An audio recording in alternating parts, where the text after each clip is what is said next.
Aquesta història comença a Cornellà, poc després del Corpus Christi del 2025. Concretament, als laboratoris de la multinacional Siemens de Cornellà, on un alt càrrec alemany de la companyia, en Duluth Müller, ha estat utilitzant les instal·lacions de manera clandestina per experimentar amb coloms. La tasca que el científic estava desenvolupant era trobar una cura contra les malalties que aquests animals acostumen a tenir: salmonel·losi, colibacil·losi aviària, coccidosi, que és un altre paràsit, fongs de tota mena. El cas és que bona part d'aquestes malalties les acaben traslladant als humans a través dels seus excrements. Els experts determinen que els 40 o 50 grams de menjar de mitjana diària que ingireix un au ho ha d'excretar. Això implica quilos i quilos d'excrements almenys i a l'any de cada colom.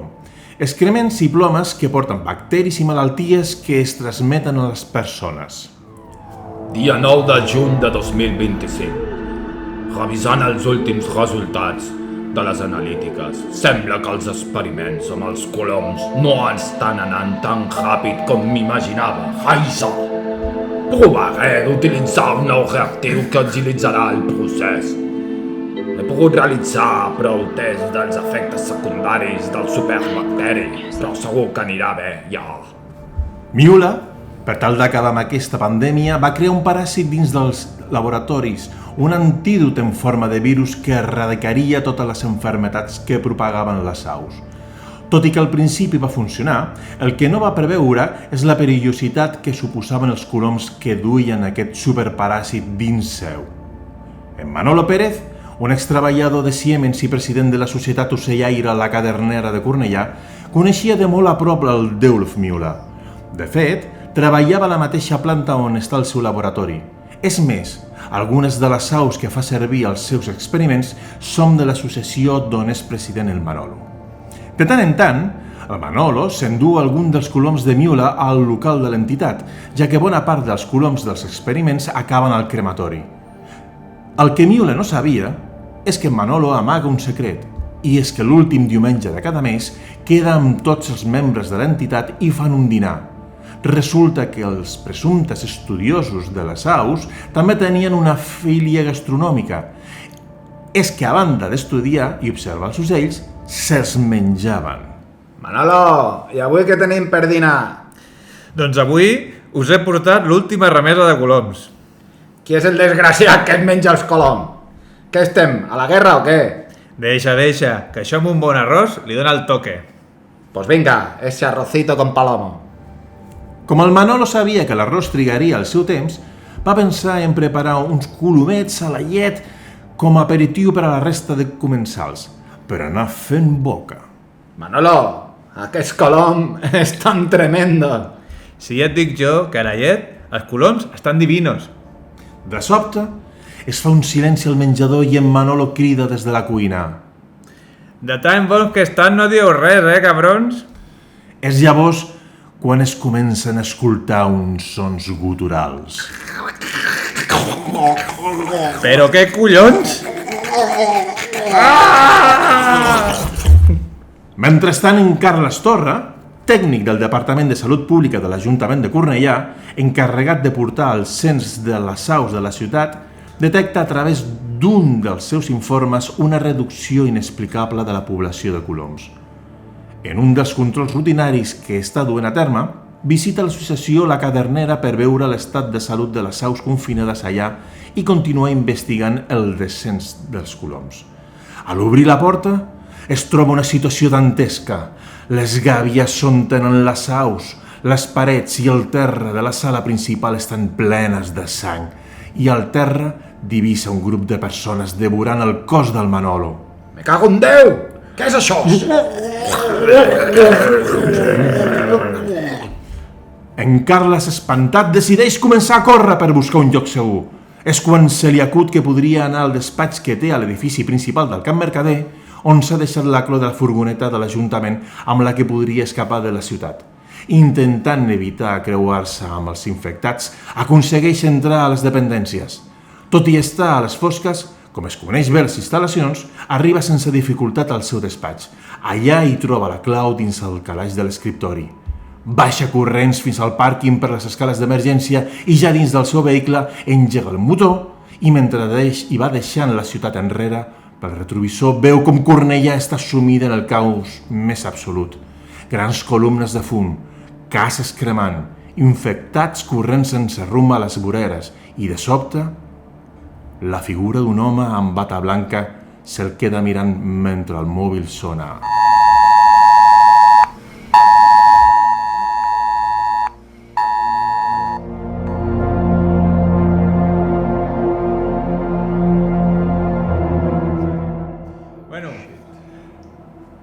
Hola, videoclubers!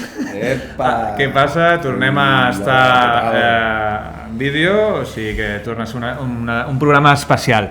Ja com heu pogut escoltar i veure, avui hem fet una mica de vodevil per començar, hem fet a través del tema principal d'aquest mes, que seran els zombis. O infectats. O infectats. Molt bé, David, perdó pels drets d'autor del difunt George Romero, que es va emportar el dret d'autor de la paraula zombi, i això va fer que altres derivats no poguessin utilitzar la paraula zombi. Bueno, encara que el primer zombi, o si li vols dir el no mort, va ser Jesucrist. Aquí l'Església Catòlica Apostòlica i Romana va ser la primera en acunyar el copyright d'un ésser humà que torna a la vida. No ho havíem mai pensat així, però... Teníem pensat, Teníem pensat. Bueno, doncs avui, a part d'haver fet aquesta introducció diferent, també plantejarem el programa 6 de la segona temporada com un col·loqui. Llavors, en aquest col·loqui sí que dividirem una mica, cada un porta la seva pel·lícula de referència o sèrie de zombis o d'infectats. El David ens porta The Walking Dead, l'altre David Moliner ens porta Guerra Mundial Z i servidor la saga de Danny Boyle, 28 dies, 28 setmanes i l'última estrenada d'aquest juny, 28 anys després. D'acord? Algú vol començar? Bueno, només voldria dir que com em destripeu la de 28 anys després, que encara no l'he vista, jo marxo per aquesta porta i aquí el deixem sol, que parli i que parli, marxem nosaltres i ja està. Com podeu veure i escoltar, només he vist jo l'última entrega de la saga. La vaig veure encara amb una mica de ressaca de les festes de Cornellà, perquè vaig anar justament el dia després del Correquintos. Molt bé, bona opció. I al matí, és de les primeres o l'única pel·lícula que he vist al cine al matí, a l'Esplau, segur, que és l'única que he anat al matí, i crec que de la meva vida no havia vist mai una pel·li al cine a les 11 del matí. Ni els matinals que es feien al Pisa? Mai, jo no ho havia fet això. Hòstia. I va ser aquesta. I ja no sé si va ser sense fer spoilers, tota l'estona tindré al cap que no puc fer spoilers, i jo no sé si va ser per conseqüència de l'alcohol, però la pel·lícula em va arribar i em va generar Estava sola? No, de fet estava plena. Clar, a veure, feia uns anys que no es feia cap capítol d'aquesta saga, per tant hi havia bastanta gent friqui com jo que sacrificava la seva salut per anar-la a veure un divendres a les 11 del matí. Perquè lo de la nit abans no era sacrificar la salut, era anar al cinema. Sí, a les 12 del migdia. De fet, crec que és el millor que he fet mai, també, això d'anar una mica tou, no? Que vas sensiblón, no? De les festes del teu poble, ressaca, no sé què, i anar a veure una pel·li que aparentment era una pel·lícula més de zombis, però va resultar que també hi havia un factor emocional molt important en aquesta pel·li, que a la resta de pel·lis d'aquesta saga no vaig trobar tant o no està tan present. En aquesta tercera, o sigui, estar plorant en una pel·li de zombis no és gaire comú. I jo... Mira, et convido, ja que has obert aquesta porta, et convido que comencis tu el programa. Parla'ns tu d'aquesta trilogia. Però sense spoilers, El primer que diré que hauríeu de saber ja, i això no hauria de ser considerat spoiler, és que la tercera part de la saga, és a dir, 28 anys després, és una trilogia. És una? Trilogia. Això ho hauríeu de saber. Jo no ho sabia quan vaig anar, però bueno, poc després m'ho vaig enterar. Em va donar una gran alegria saber que no hauria d'esperar 28 anys per veure la següent part, o sigui, em va agradar. De fet, s'estrenarà la segona part de la tercera part, s'estrenarà 28 setmanes després d'aquesta, o sigui, al gener de 2026. Ostres, jo no ho sabia això. Parlar sense parlar, intentaré no fer spoilers. Diguem que es nota molt que ha tornat Danny Boyle a la saga, després de la segona part, on no em pregunta el director o directora, no sé qui era, tornem a recuperar, almenys en sensacions, el mateix que jo vaig sentir una mica amb la primera, no? Que hi ha un director darrere molt potent, que hi ha molt de pressupost, també és important, bueno, però això del pressupost també la segona part també en tenia molt, o sigui, i jo no vull dir que la segona part sigui dolenta, simplement aquesta tercera se li donen uns matisos, una profunditat dels personatges, a l'estil de Danny Boyle, colors saturats, planos impossibles de passar-te d'un plano general a tancar-te un ull. És una pel·lícula gravada al 90% amb l'iPhone 15. No us imagineu que és com si jo agafés el mòbil i gravés la pel·li. Evidentment és un iPhone 15 que serveix com si fos el nucli en un processador d'informàtica, és com el processador i tot això l'envoltes dels objectius i tot, que és on estan els no sé quants milions de dòlars que ha costat la pel·lícula. Això, no? Aquest estil Danny Boyle recordem que és guanyador d'un Òscar, potser no per la seva millor pel·lícula, hi ha gent que la critica bastant, diu que no és molt a l'estil Danny Boyle, que és la de Slumdog Millionaire. Segueixo sense dir gaire, val? O sigui... Es podria destrossar aquesta pel·lícula, Quina? La de Slumdog Millionaire, sí. Destrossar perfectament. I també va ser director de la pel·li d'aquell home que quedava atrapat en una roca. 40... Ah, mira, sí, que era del Franco, no? Sí, James Franco. A mi aquella em va agradar molt. Basada en fets reals, també. Sí. A mi també, molt diferent al que havia fet, bueno, molt diferent, a veure, en estètica no, però en temàtica sí, era una pel·li que no tenia res a veure amb altres pel·lis seves, no? Com per exemple la de l'Edward Norton, de les drogues, que us diré de tot, menys el nom de la pel·li perquè no me'n recordo, però és la típica de l'Edward Norton de Trainspotting. D'Edward Norton? Edward... Ai, perdó, Edward Norton no! Aquest senyor que veieu aquí és el director del podcast. És l'Obi-Wan Kenobi. Últim programa. L'Obi-Wan Kenobi! Així s'acaba, senyors i senyors, l'Ewan McLaga. Edward, perdoneu, és l'Obi-Wan. Acomiadem el programa aquí. Corten, no és buena. Vale, perdoneu. Sí, es deixa, això tot tirat, No tinc ressaca avui, tot i que ahir vaig estar a les festes del Raval, de fet, vam tornar duret a casa, a les 12 Però fixa't que aquí la de Trainspotting ja, aquí el Danny Boyle ja ens ensenya quin era el seu tipus de fer cinema, la seva manera de fer cinema, que com tu dius, i per la poca cosa que he vist de 28 anys després, manté aquesta estètica, aquest ritme frenètic, aquests moviments de càmera que són bojos. També vull afegir una cosa que jo vaig dir després de veure la pel·li, perquè algun youtuber o algun dels crítics de cine que jo segueixo es va equivocar. No me'n recordo el nom de qui era, sé qui és, però no me'n recordo el seu nom. Es va equivocar i va dir que la saga es saltava l'argument de la segona part i passava de la primera a la tercera sense tenir en compte la segona part. I això és completament mentida. No se salta l'argument de la segona part per fer la tercera. Però el que sí que vas dir que es podia veure aquesta última sense haver vist les anteriors. Sí, perquè fa mencions a les anteriors, però per mi no crec que sigui necessari haver vist les anteriors. De fet, per veure aquesta primera part de la trilogia, o sigui, és que jo la segona no l'he vist. No cal haver-la vist perquè en aquesta primera part no connecta... Clar, us estic fent spoiler. Bueno, més que connectar, però si vols... No surt ningú que hagi sortit a la resta. Però per entendre l'origen dels infectats sí que has de veure la primera. Però la fan una mica, t'expliquen una mica... Bueno, però no t'ho expliquen gaire. És a dir, no és necessari, no és obligatori, perquè sempre estem acostumats a que sempre ens han d'explicar els orígens i els finals de les històries. Sí. La puc veure, però la primera sí que la vaig veure. Podries intentar veure la segona, És que està bé la segona. Sí, l'hauria... A mi em va agradar. Sí. És que no veure-la...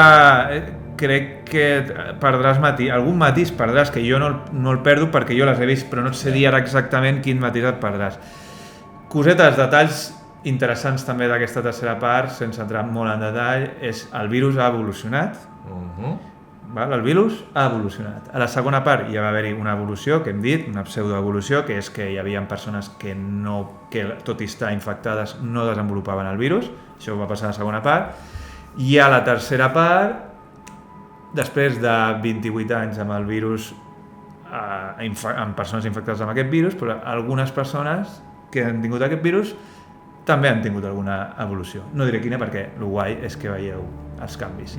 Hi ha una cosa que sempre, i no puc parlar d'aquesta pel·lícula perquè no l'he vista, però només el tràiler, i n'hi ha tantes pel·lícules que passa que són mons apocalíptics, són distopies, i hi ha una cosa que sempre em crida molt l'atenció dins de l'estètica, és, hòstia, si tu t'imagines 28 anys convivint amb aquest virus, jo puc entendre que n'hi haurà zones, és a dir, perquè es transmeti un virus, ostres, sí que és veritat que me'n recordo que a la primera part un corp o un ocell es va infectar i va infectar... Clar, el tema està en que... No va així, El corp què està fent? L'ocell no està infectat, està menjant-se a un infectat i la gota que cau és de l'infectat, no té res a veure amb el corp. Llavors, és una cosa que sempre penso en com es transmet arreu del món el tema d'un virus com aquest, perquè sempre quedarien zones no infectades. Això es veu en alguna pel·lícula, però és una d'aquestes preguntes que... Aquí Guerra Mundial Z, el que és el llibre, és guapíssim. O sigui, és una passada perquè et va per diferents parts del món, ara després quan comenci els detalls, però et va per diferents parts del món de com ha anat evolucionant i què és el que ha anat passant. O sigui, com viatja d'un lloc a l'altre. Sí. I què passa allà, o sigui, està molt guai perquè és què passa allà que aquella zona no té res a veure, o sigui, per exemple, jo què sé, Àfrica, de la part nord dels Estats Units, no? I està molt ben narrat com aquella gent... És a dir, un virus que apareix al Regne Unit acabaria infectant a Austràlia? De fet, torno a reprendre 28, la saga aquesta, perquè després desenvoluparem una mica millor la de Guerra Mundial Z. Això sí que es veu al tràiler l'heu vist. El tràiler de 28 dies... No, de 28 anys, no? Bueno, doncs al tràiler es veu que és una illa, és una comunitat que està en una illa. És una illa del Regne Unit, però és una illa. Això es veu al tràiler i en aquella illa no hi ha zombis. Ja saps que no soc fan dels tràilers. Ja, és veritat. Però aquest està considerat, de fet ha sortit com un rànquing dels millors tràilers de la història i aquest està considerat un dels millors tràilers que s'ha filmat. No, perquè també té una qüestió musical, està xulo. Utilitzen el que s'escolta durant el tràiler és un poema que va fer un soldat de la guerra d'Anglaterra del 1900 i és com, bueno, és curiós, és com un so, és un àudio com antic i ho vincula amb les imatges que vas veient una mica, és una mica, sí, això. O sigui, tot té una simbologia, inclús en el tràiler ja et desvelen cosetes que després a la pel·li també surt, o sigui, aquest so que surt a la pel·li. Ahí està. És una pel·li, penso, molt rodona, amb què jo crec que inclús la gent que no li agrada les pel·lícules postapocalíptiques o de zombis on hi ha violència extrema, recordem que és el virus de la ràbia, que no són zombis, o sigui que el zombi al ser infectat s'infecta primer, s'infecta en pocs segons, 2, es torna, a part de la seva objectiu principal és seguir infectant a la resta d'humans, es torna violent, apallissen a les víctimes. Les víctimes, per seguir infectant, o sigui, qui queda infectat d'aquest virus vomita sang. O sigui, és un virus molt escarós, molt violent. O sigui, no en el típic ha de mossegar o de desgrapar. No, et pot vomitar sang i ja estàs infectat. Una goteta de sang t'infecta. De fet, a la primera part hi havia una escena on un quedava ferit, l'altre la mirava i el matava al moment perquè sabia que es convertia. Doncs això segueix en aquesta línia, més això que us he dit de l'evolució del virus amb altres cosetes interessants. No vull, crec que de la pel·li ja està, no diré res més. És que m'encantaria ser vosaltres per tornar a veure. Crec que és una pel·lícula que hauria de transcendir del gènere i que guanyés alguna més enllà de que es quedés la gent només en que és una pel·lícula de zombis, perquè és una pel·li que a mi em va emocionar, que té moments molt macos. Té inclús un xiste, o sigui, és una pel·lícula extremadament seriosa, no hi ha bromes, bueno, no hi ha quasi cap broma, n'hi ha una broma que és molt graciosa i que ens en recordem tots i quan la veieu la veureu de seguida perquè és graciosa, però és molt dramàtica i molt sèria i molt brutal i molt violenta i tot això ho té. O sigui, és una pel·li emocional, molt intensa emocionalment, també per com és Danny Boyle, de saturat tot, és com intensa. Però series capaç o posaries la mà dient que, al igual que George A. Romero va ser l'inventor, el precursor d'un tipus de cinema que era el cinema de zombis i va crear un gènere dins del cinema, podries dir que Danny Boyle ha reinventat o ha recreat un nou gènere o és el precursor d'un nou moviment del món dels infectats?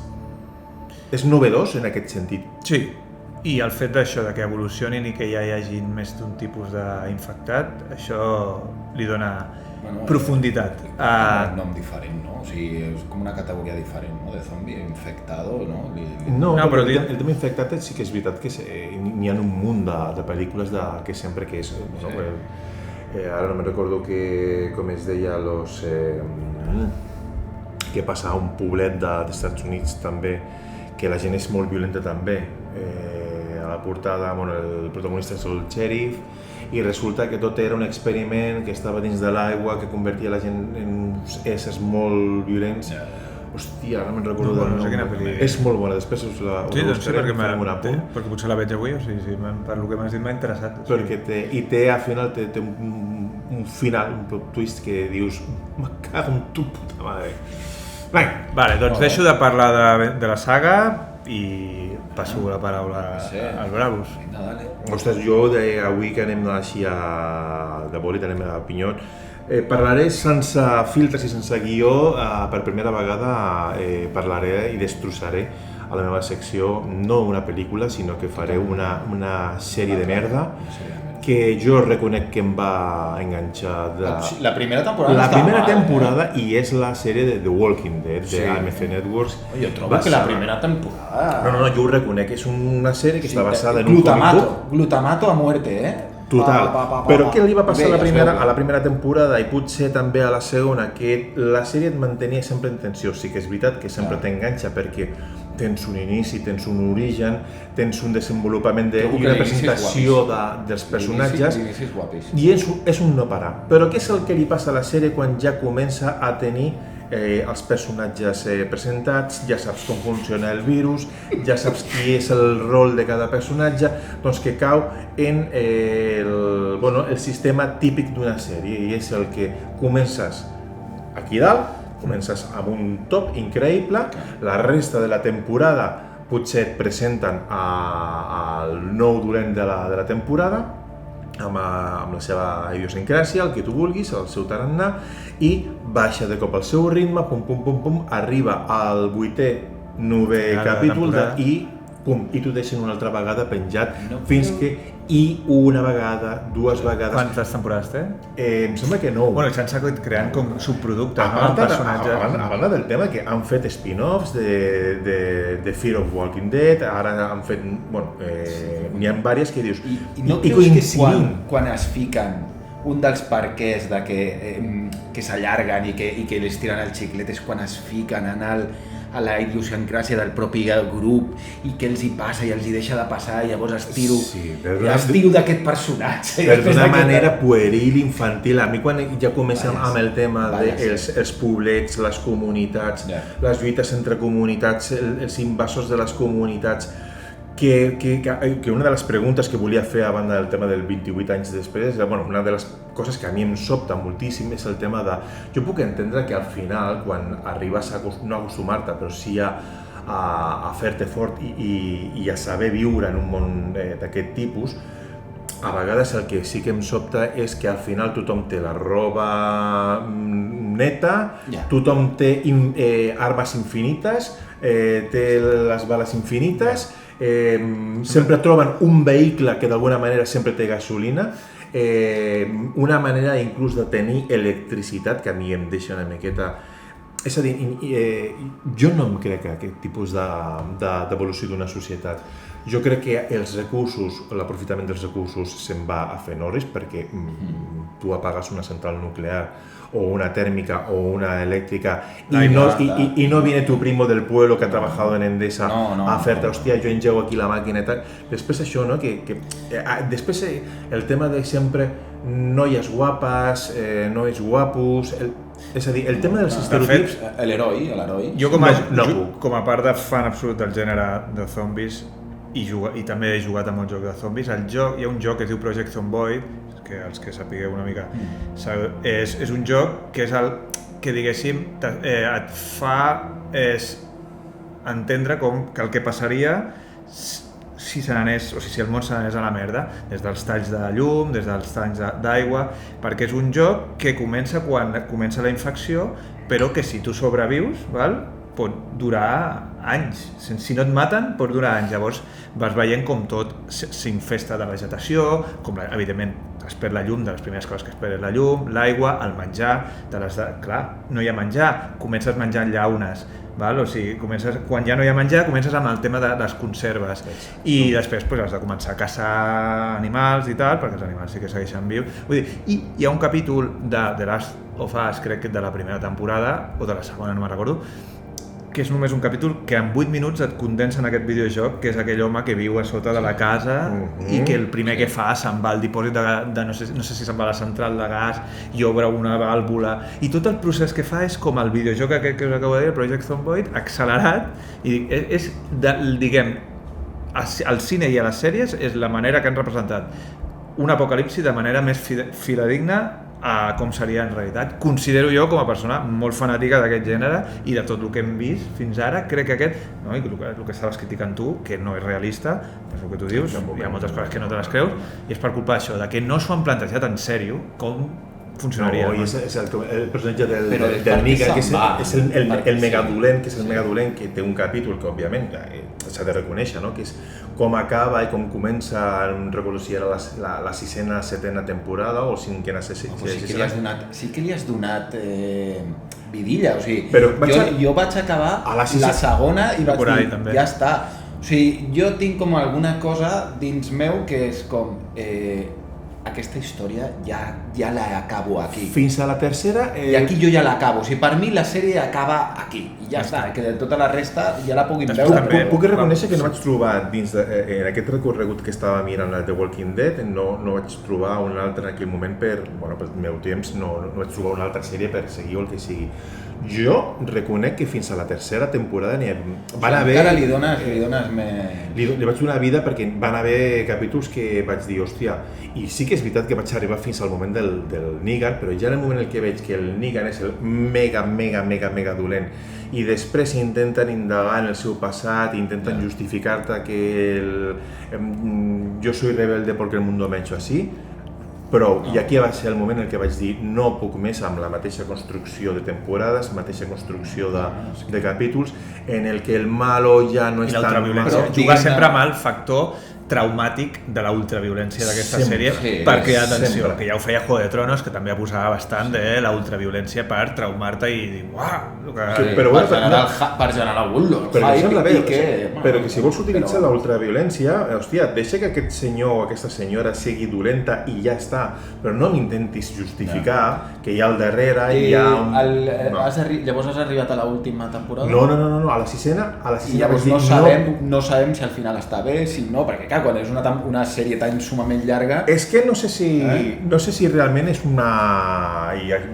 Potser per imatges que he vist, si alguna persona que està escoltant el podcast vol deixar un comentari i dir què va passar al final, si va ser un somni com Los Serrano. Sí, clar. Perquè no sé si el Riggs al final, perquè desapareix el Riggs, desapareix de la sèrie i no sé si al final es desperta i dice 1 más 1 son 7 i a tomar por culo. És a dir, per mi, una mierda... És el somni mentre estava en el llit, de com comença. Sí. O sigui, i fins aquí és el que puc dir. És una grandíssima merda i, sisplau, anem a parlar de... Sí, que anem una mica just de temps. Vale, res, jo us porto una... Com us he introduït abans, un llibre, bàsicament. Us porto un llibre perquè la pel·lícula no em va agradar una merda. El llibre és guapíssim. No em trepitgis la secció. Ja, m'he donat compte, però per això porto una cosa que sí que m'agrada i no la trepitjo, que és, i té a veure amb el nom de Guerra Mundial Z. El llibre em va encantar perquè és una narració, doncs això, molt de, diguem-ne, de periodisme, que és un, doncs bueno, en el fons no deixa de ser que és el Brad Pitt, que és un investigador de la ONU, i llavors el llibre el que comença és, ja ha passat tot. Ja ha acabat la Guerra Mundial Zombi, ja ha acabat, i llavors el que la seva responsable de la ONU li diu «Ei, m'has de fer un informe amb tot el que ha passat». I llavors el tio li entrega així, un feix això, la típica caja americana, li posa allà i la tia diu «Aquí hi ha molta palla». això no. I el tio és com que no? I a més es rebota. Tot això és feina que jo he fet i ara què? Però això m'ho puc quedar? I la tia li diu, sí, fes el que vulguis amb tot això. I llavors, això és la intro del llibre i tot el que estàs llegint és l'informe que no oficial per entendre'ns, però de l'Oseu d'aquest home. I què és l'Oseu? Que llavors és tots els llocs on ell ha anat investigant i revisant com estava el virus desenvolupant-se en aquelles zones i de més, no? Viatge, no? I clar, i se'n va fins i tot al paciente zero i hi ha tot una... Cada capítol, com estava estructurat? Cada capítol era com un país, Cada capítol és un país, és una zona del món i hi ha passatges guapíssims, uns més que altres. El passatge del paciente zero és molt guapo, que és quan comencen a descobrir a la Xina d'on ha sortit i llavors comencen a donar-li molt detallista, el llibre és molt detallista. Te'n recordes què era? Jo me'n recordo. Era un peix. Era un peix, tio. És com una família, un pare i el fill que van a pescar a un llac raríssim i li punxa alguna cosa, no sé si era el pare o el nen. Jo diria que era el nen. I a partir... I llavors el nen està en... sí, i el deixen com en un hospital i bueno, de la zona... Que potser una cosa, estem encasellant de massa o estem culpabilitzant massa la Xina del tema de les infeccions. Bueno, ojo, però aquest té anys, aquest seria dels primers que va culpabilitzar. Tot passa als Estats Units i tots els orígens... Llavors, tot això és un llibre molt interessant on els zombis no són àgils, no? Són molt lents, però moltíssims. Les hordes. Introdueixen l'element horda. I aquí l'empalmo perquè sí que és veritat que la pel·lícula, una de les coses guais que té, és aquesta munió, i això sí que és la unió entre les dos, no? Aquesta munió, todo por 3D, no? A piñón de zombies, tal, molt guai, ¿vale? I llavors en el llibre el que relata és tota aquesta munió també i com els humans... O sigui, hi ha una guerra ja narrada que a la pel·lícula no està, i allò hagués sigut guapo, sí, és a dir, al llibre li pots anar traient coses, no és lo típic, perquè quan ho estava revisant dic, tate, que això pot ser que caiguis en la típica de l'adaptació. Jo sóc molt fan que el director agafi i adapti el llibre i que faci el que vulgui. Però una mica... el sentit del llibre. Una mica, vale, o sigui, sí, perquè justament amb el Víctor ahir ho estàvem analitzant, és del pal. Vale, hi ha coses, pues bueno, el prota, el Brad Pitt guapo tal, no sé què, la ONU, pues bueno, hi ha coses que, vale, si no em vols donar perquè potser cinematogràficament no encaixa el fet de que sigui la narrativa aquesta, rotllo més d'això ja t'ho diré, joder, però és que si me estás ahí con la presión no respondo, tío, o sigui, si fas una narrativa més com de... no em surt,